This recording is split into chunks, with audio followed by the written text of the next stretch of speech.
G'day guys, so it's Tony here and welcome back to Oceania. So this is a little bit of a sneaky episode. This was meant to be maybe like a 5-minute thing that I was going to tack onto the last episode of Oceania, but then this just snowballed and it turned into its own thing, which is totally fine because there's a lot of fun putting this together. We're going to be building a private college, a private high school for the city of Dundee. This is a functional building, so this will actually provide education for the city. It's not just going to be purely aesthetic or something just to look at. This will be providing high school education for the city, which is something that we needed, particularly in this area.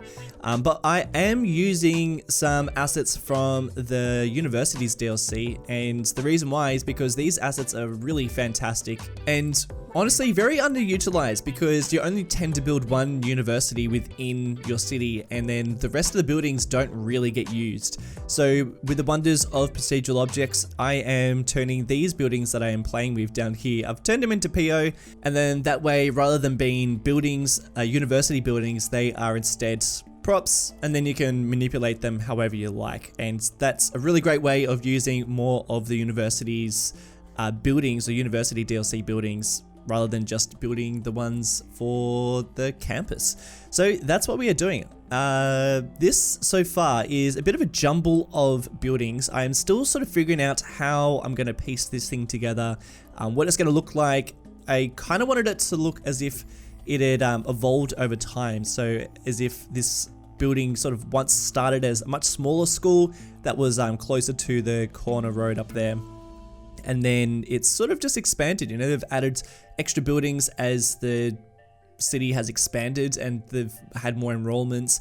I'd imagine this would be a very old school, and being a private school, there is just a little bit of extra funding here, so the school is fairly nice. So this would be like quite a very well off school. You need to have to pay extra money to go to a place like this, or scholarships. And I am imagining this is a high school, so the block that we end up placing into this building is a high school. Actually placing two, because I figured this is a fairly large building, could probably take a fair amount of enrollments, and plus there's pretty good infrastructure around here. We've got the bus line, and the metro is going to be pretty close by too, so I'm hoping to get quite a lot of enrollments at this school.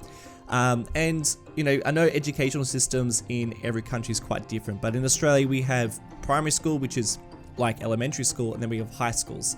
And then people go to universities if they want to, or other colleges. And basically, primary school goes from kindergarten all the way to year 6, and then we have high school, which is year 7 to year 12. So in my mind, this is probably just a high school, but it could also have some sort of primary school part of it as well. Actually, you know what? I might even splice in a little elementary school somewhere too, because I think that would be, I think this school would probably be big enough for an elementary school as well. And as you can see, we've sort of figured out the main layout of these buildings. They are coming down the mountain. I almost broke into song just then, but they're kind of coming down the mountain. I'd imagine as the school has progressively gotten larger, it's probably encroached on a lot of the space that you used to have down here, like a lot of the, what's the word I'm looking for, like playing fields and stuff. We will end up building a playing field. And something that I was, you know, I always struggle with City Skylines, particularly when you're building custom schools, is the size of these things. Because, you know, when you sort of factor in what schools should have, you know, they should have, you know, they're fairly large. Most schools are quite large, particularly in Australia. And then you have playing fields, like you got one main field, but you tend to also have some sort of basketball court or tennis court or something like that. And then there's also quite a lot of paved asphalt sort of area. Now, to do that in City Skylines, that's like a pretty large space. You're almost building a university size, like a campus, in, you know, if you're gonna try and build something like that. So always struggle with the size. I'm always totally scaling down the size of schools when I do build them. This one is, I reckon, more accurate to how a school would, like the size of a school. And I'm probably only gonna build one this size, apart from the university. But anyway, I really need to talk about what we've been up to, because we've been doing some pretty fun stuff. Buildings, tick, they're pretty much in place. We've also put this staircase that's rolling down this hillside between all these buildings. I really love it. You wait until you start seeing people walk down here, it's really cool. And then I've also got this staircase going, like leading onto the playing field, and I built a ramp. Now that was really fun to build, and very fiddly, which is the only reason why we have only one of them. I mean, if we're going to be a bit more inclusive and allow better access for everyone, there should be a ramp throughout the entire of this school. But I'm imagining there's probably some sort of elevator system throughout the buildings. Plus, it's just so hard to build this. As soon as I built the ramp, I was about to build some more, going down like right next to the other staircases, but they're just far too steep and there's just not enough space for it. So I'm imagining there's elevator systems within there. But I do really love that ramp. I ended up using this network, this pavement network, and man, that worked really nice. I've never been able to create ramps quite like that, but this one worked really well.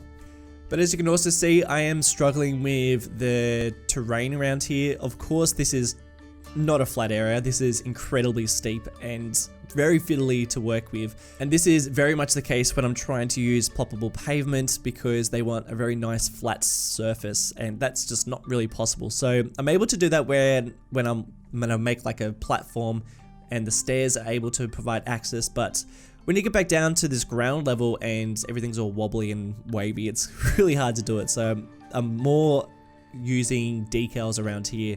And even, I just forget about the pavement path, like the most basic of all tools that came with a vanilla game. That's also something that I could use here. So that's something that I only just remember at the very end of this episode.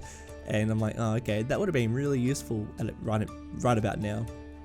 But we're slowly coming down towards the waterfront, and I thought this would be a good spot for like a bit of an auditorium or like an outside classroom. So this is like a little curvy section, and I imagine some classes would probably go down there to have some activities. There would be something, down there, or maybe something to do with sport.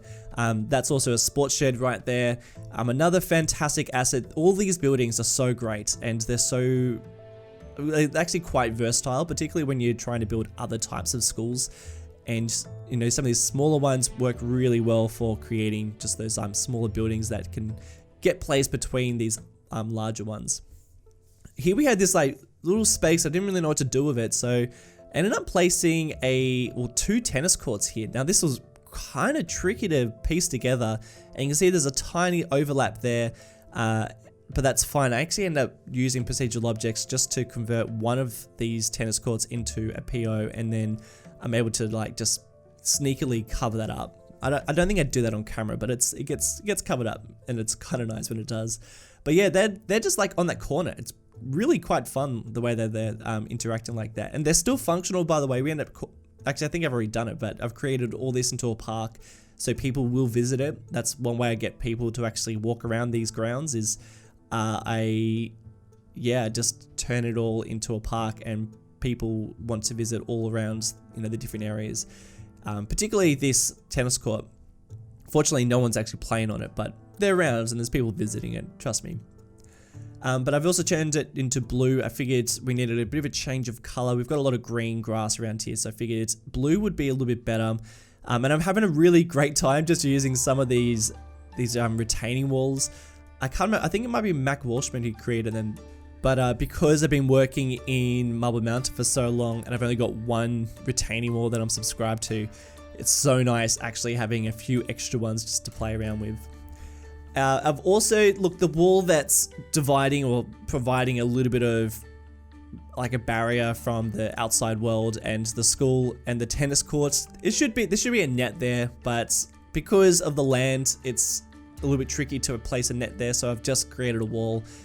That would be so annoying to play tennis with. Like, I play tennis every now and again, and I still hit it over those massive fences that they have, so I reckon I'd lose every single ball if I was to play on that tennis court. But it's just one of those things. I needed a network that didn't conform to the land, and that one worked pretty well. So it's just a wall, and so many tennis balls would probably be lost there.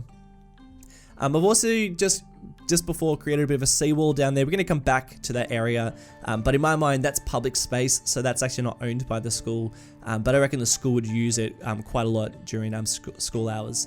But now we're back up on the school grounds. We're starting to add in some details. So one thing that I did was I added in some grass because there's a little bit too much concrete up here. That was always my plan to add grass, but that works quite nice. I think it's a good look. But I'm gonna be honest, a lot of these schools do have a lot of pavement instead of grasslands, because they're just expanding like crazy. And no Australian school would be complete without some sort of shade cloth that is covering most of the grounds. Like pretty much every Australian school has this, and can't tell if it's just an Australian thing or whether it is just something that is throughout a lot of schools just in general. But every Australian school, and I know it's because of our sun damage, like it's pretty bad in Australia, but we have so many sunshades that it's pretty much, I don't know, they cover like all the school grounds. So I figured I would put it on the main area up there. I'm not going to do it anywhere else. I'm going to leave all this in the sun because I think that it only really needs to happen in one spot. And plus, I think it'd look a little bit ugly in every single spot. But we've added in lots of hedges, of course, because it's a fancy private school, and we've also added in some benches and just some like extra little bits of detail. This is like a classic old school $2.20 detailing episode. You know how I always, pretty much in every single episode, I talk about doing light detail, like, oh, I'm just doing light detail, nothing too crazy. This is my heavy detail. This is excessive, crazy detail that there's no way I could ever complete this city if I'm gonna do work like this on every block, because that would just be crazy and I'd go a little bit nuts. I've also added in just a little parking space up there. It's tiny. The thing about Australian schools as well, I'm sure it's the case in a lot of other schools around the world, but you know, our schools are just expanding so crazy at such a crazy rate, and usually the spaces that get taken up with demountable classrooms, they are either the teachers' parking spaces or it is the playing fields. And I would imagine it's the same case for this. I reckon that parking lot probably was a little bit bigger, or they just haven't expanded it because they've had to make more classrooms instead. That playing field's still pretty nice and large. The only thing it's actually missing though is some rugby posts. I think there are some on the workshop, but apparently they don't really work. I was reading some comments and people are saying that they don't show up in their assets when they try to actually place them down. So I didn't subscribe to them. Instead, I just placed down some soccer posts, which are fine, but we kind of need rugby posts. So if you've seen them on the workshop, yeah, let me know. Some vines on these walls. I just did it for a couple of them, but they really just jazz up those walls quite a lot, because those walls are pretty just one color. It's kind of nice just to put a bit of greenery on it. And we're also adding in some green around, a bit of nature, because you know, these older places, these older schools, you know, particularly just old places around the city, they tend to have trees that are much larger, a bit more established. So that's what we're doing, adding in some quite large, big old trees, some Padelmo trees. These are just so nice because they really show the age of this tree, you know, like the branches are, you know, some of them are broken off and some of them are, you know, stretching out for ages, and they're nice and thick and big. They're just great. So using a whole bunch of them.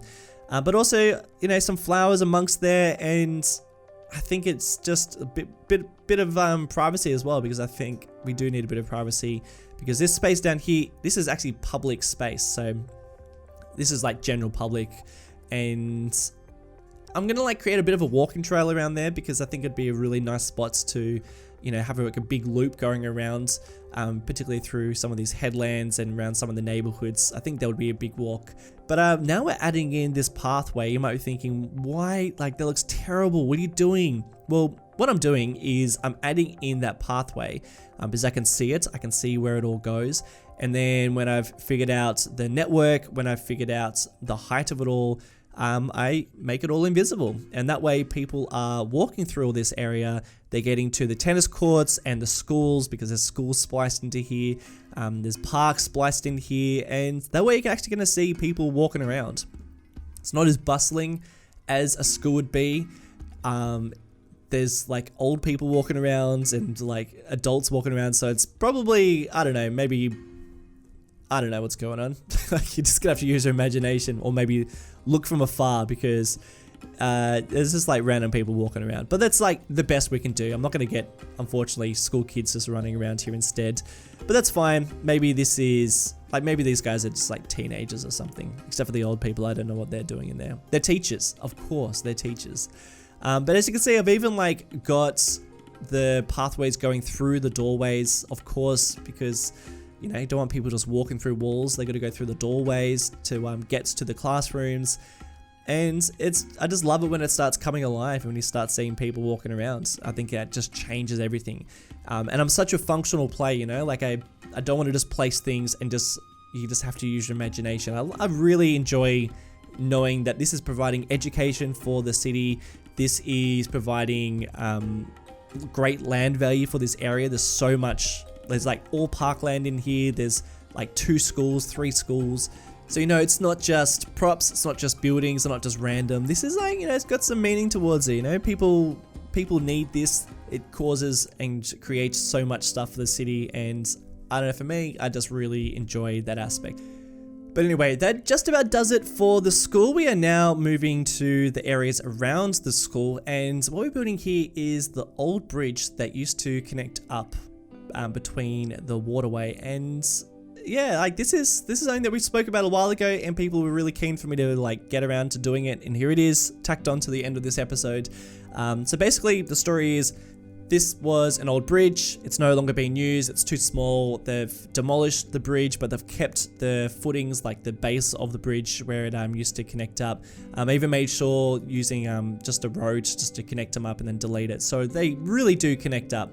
And this is now a parkland. So it's like a nice entrance into this whole park area.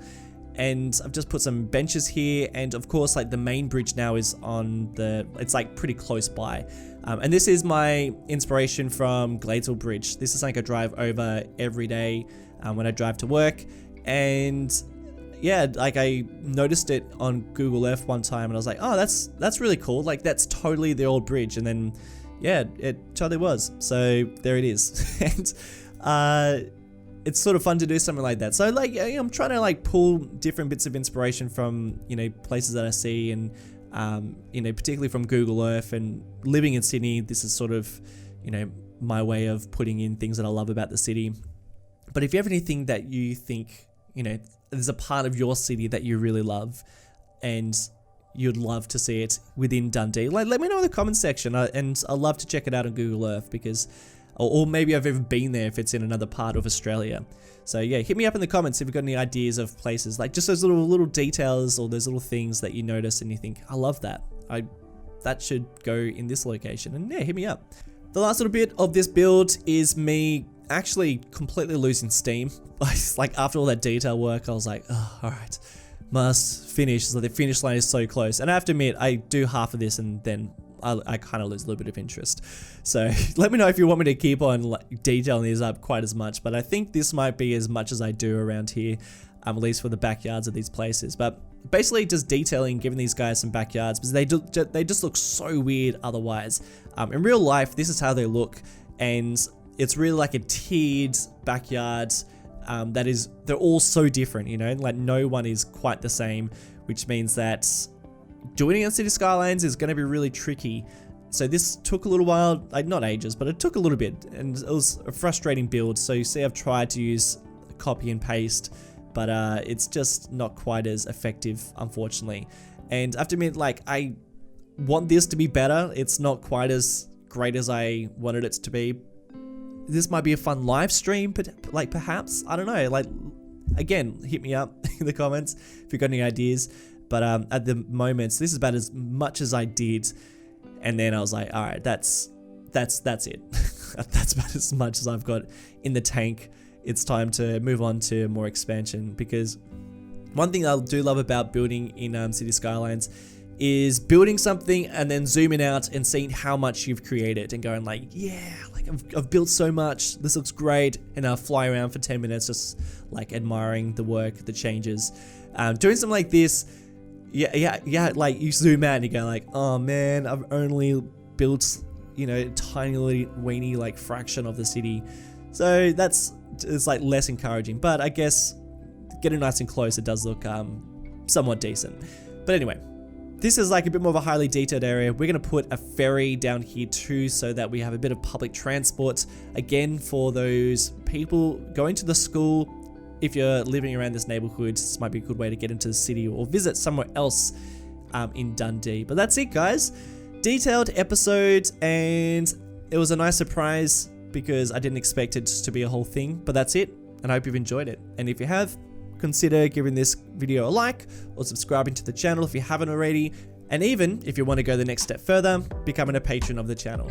Like these amazing people: Nick Holdasher, Dan Foster, Andreas Hepp, DeSeven Lewis, Ben Tricky, Jan Bertemers, Jacob Iverson, Gator the God, Samuel Liu, Michael, and Christian Nyes.